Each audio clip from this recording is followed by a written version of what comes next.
Week 17. Ladies and gentlemen, week 17. Spencer, what the hell happened to the season? I don't know. It's going by so quick. They need Oh to add another my week to the end of the season. goodness, man. Does any other professional sport go faster than a National Football League?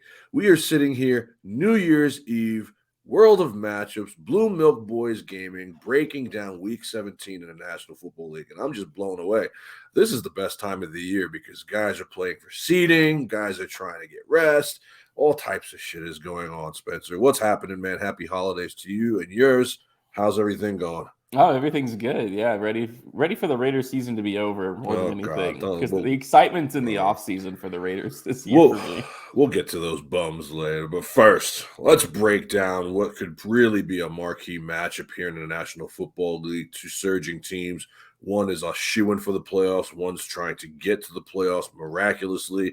When the Purple People Eaters, Kirk Thuggins and Jay Jettas invade Lambeau Field and the Frozen Tundra, Aaron Jones, A.J. Dillon, and the most surly football player of all time, Mr. Aaron Rodgers. This is going to be a good game. Packers are favored by 3.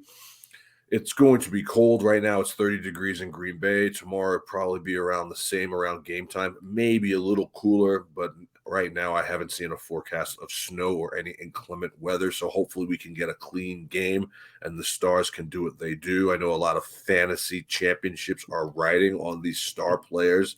And so this is going to be a big one. I know you're playing against Jettas and Cousins.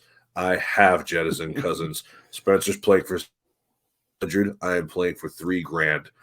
Feelings are getting hurt tomorrow. Yeah, Okay? somebody's will. Feelings are getting hurt tomorrow. Like at some point, just don't text me or don't call me if it doesn't go my way.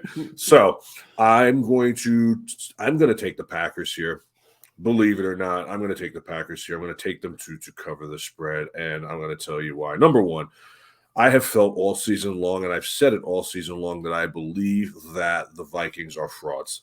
They are fraudulent. Now, it's really hard to call a team that comes back from 33-0 to win fraudulent, but I have also seen cracks in their armor all season long. I just can't get that taste of getting drilled at home 40-9 by the Dallas Cowboys. I can't shake that.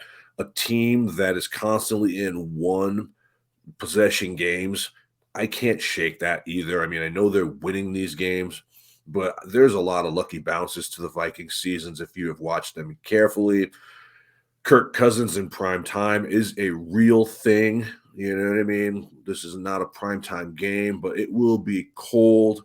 They're a colder weather team, but they do play inside with a retractable roof. A.J. Dillon is now coming on. This is going to be a hard-fought game. I'm really hoping that the weather holds up so we can really see the stars shine. But Aaron Rodgers is basically playing Lazarus right now. And if they have won games that they shouldn't have won. They beat up on Miami last week. Miami's a bunch of frauds too. You know what I mean? But that's a whole nother conversation. And so if they can get Christian Watson on the field, which I'm not so sure they can win this game and cover.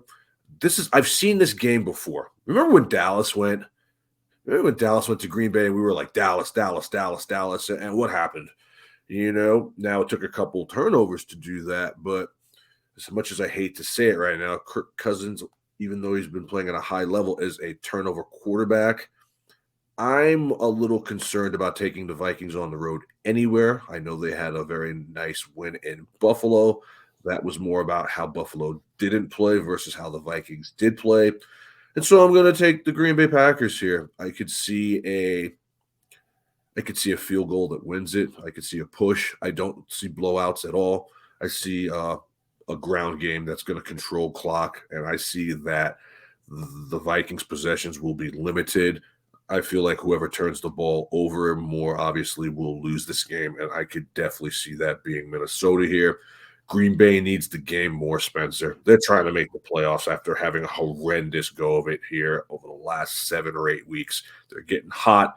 They're in their building. These are just games that they win. The only question in my mind is, will they cover the 3? And I'm going to lay my balls on the table and say yes. Your thoughts? And you should say more importantly, you need Justin Jefferson and Kirk Cousins to perform well. No, I was kidding. Yeah, I do. This is what it comes down I to. want that money, Of bro. course, But yeah, I do too. I want that money, That's bro. why you work for fantasy so I hard to worked get to the hard finals. this year. When I was drafting, I drafted Kirk Cousins and Justin Jefferson, that stack for this moment. No. This moment. Yeah, So we'll see. But we'll I think see. this is going to be more of a slugfest. That's the nature of cold games. I feel like you can even almost take the teams out of it. When the game's cold, guys are stiff, and it's just harder to kind of have those explosive games. But we did look before. It doesn't look there's going to be any like big weather. I love taking those unders in those big weather games, but this is Yeah. just going to be a cold game, and these guys are used to playing in the cold. It's not going to. I don't think it's going to affect that outcome too much. Just guys are going to be a little more stiff than usual. We're talking about they're not teams in different directions, like kind of like we normally talk about, because the Vikings obviously continue to win and they had the biggest comeback win in history. But I think it kind of catches up to them right here. I mean, I don't think they can get down like that against the Packers. I just think the Packers are motivated much more than the Vikings, right? The Vikings are well into the playoffs. They're not really worried about anything right now.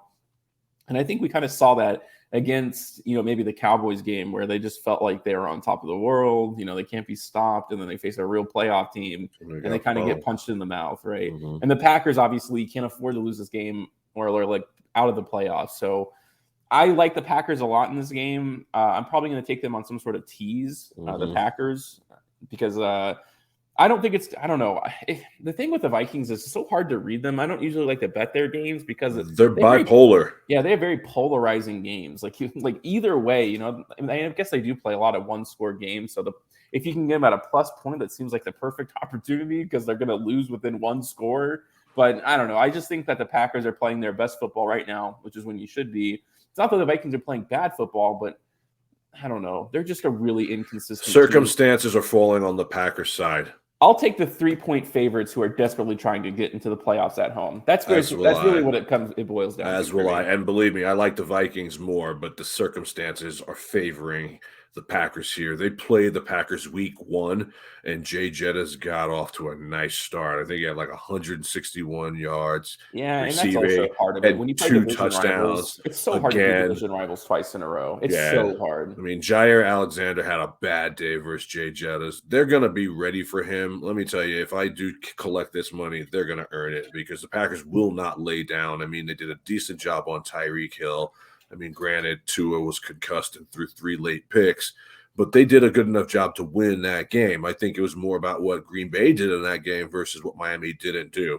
And I think that, translates back to their building with an opportunity to get back into the playoffs. Not that they do anything with it, but just at least make the playoffs. That's the Green Bay standard. We know you're not going anywhere, but like Aaron Rodgers really wants to not go out the same fashion that Tom Brady is going out.